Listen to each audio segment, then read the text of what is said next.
Part 1. The Social Self.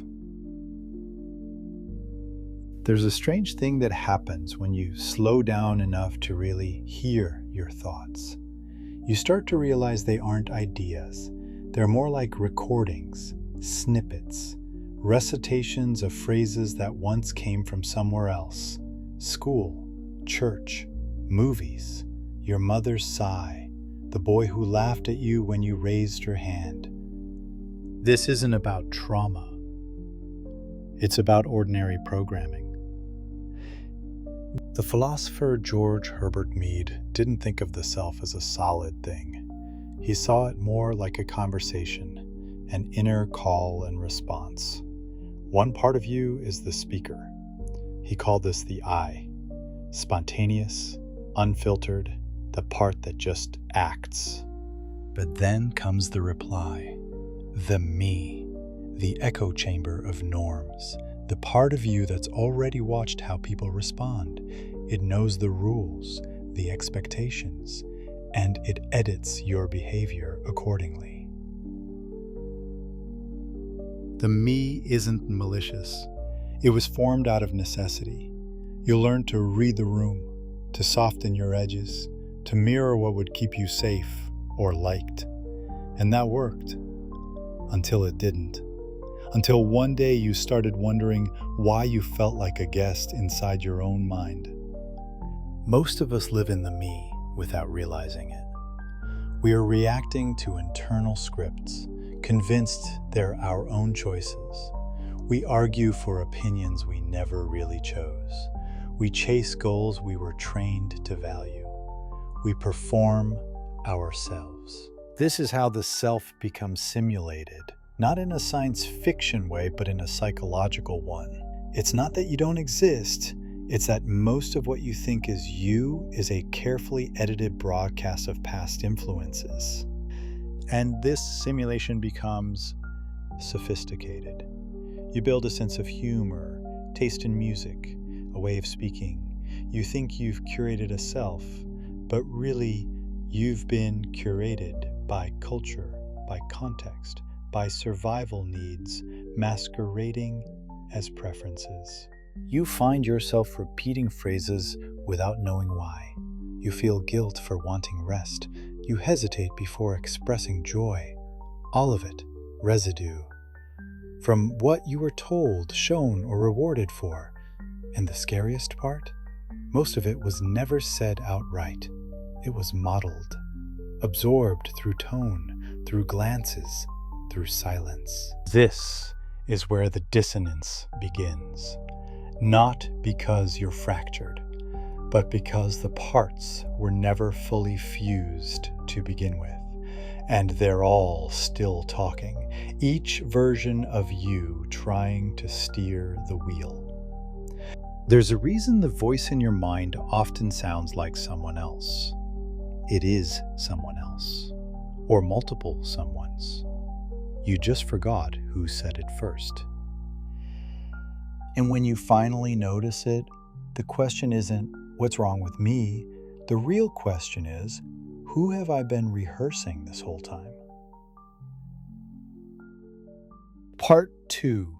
The Unconscious Depths. You might think you've gone deep when you trace your thoughts back to childhood, but even that's surface level compared to what Carl Jung uncovered. He didn't just ask, where did this belief come from? He asked, who built the framework that made this belief possible? For Jung, the unconscious wasn't just a storage unit for personal trauma. It was a vast ecosystem, layered and ancient, and most of it isn't yours, at least not in the personal sense. It belongs to everyone. It's collective, inherited, woven into your psychic DNA. The personal unconscious is full of things you forgot or chose to forget, but the collective unconscious is full of things you never learned because they were already there. Templates, storylines, characters, and you don't just observe them, you become them. You play roles you didn't audition for. The rebel, the caretaker, the sacrificer, the martyr. These roles don't feel imposed, they feel inevitable, because they were written in a language deeper than thought. You've been acting them out since before you had words. Jung called these forces archetypes, not personalities, but patterns, not symbols, but energies. They pull you in. They shape your longings, your fears, your fantasies, and they often feel like destiny.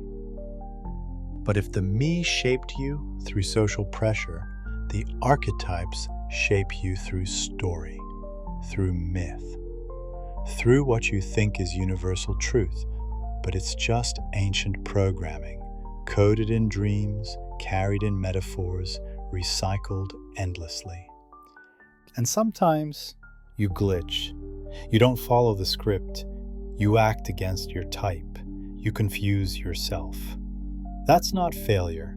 That's freedom leaking in. Because when you see the pattern, you're no longer inside it.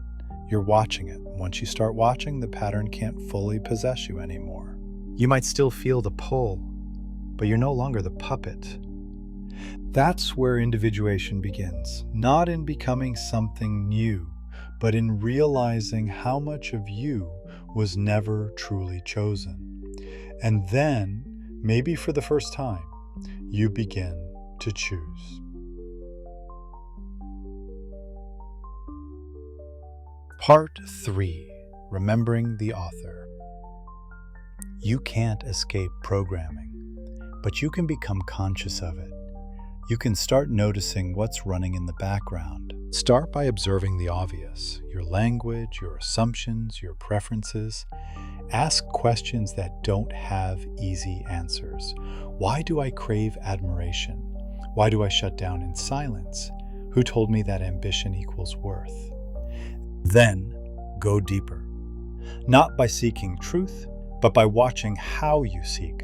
Whose voice are you trying to please when you look for spiritual answers? Whose approval do you hope will echo back when you speak from the heart? Make a habit of sitting in stillness, not to quiet the mind, but to let it speak. And when it does, listen not for content, but for tone, familiarity, patterns. Watch how it repeats itself. Watch how it performs for an audience that isn't even there. You can journal, but not to document, to deprogram. Write down the phrases you hear in your mind and trace them back. Ask, whose words are these? Where did I pick this up? Is it still useful? Would I say this to someone I love? Then experiment with silence, not as meditation, but as rebellion. Say nothing when the script tells you to explain yourself. Let discomfort rise. Let the old characters beg for stage time. Don't answer, just watch. Freedom doesn't feel like fireworks. It feels like space, like the moment between reaction and response, like a breath you forgot you were holding. You won't erase the voices. They're not enemies. They're echoes. But you can stop identifying with them. You can stop obeying without question. And slowly, a deeper voice starts to emerge. One that doesn't demand, doesn't narrate, doesn't need to be right. It just is. Quiet, aware, whole. That's you. Not the one who performs, not the one who explains, not the one who edits him or herself mid-sentence. You are the one who notices, the one who hears the voices and no longer mistakes them for truth. You are not the noise. You are the presence beneath it. And the more you remember that, the more the simulation starts to flicker. Not because you've broken it, but because you've stopped feeding it.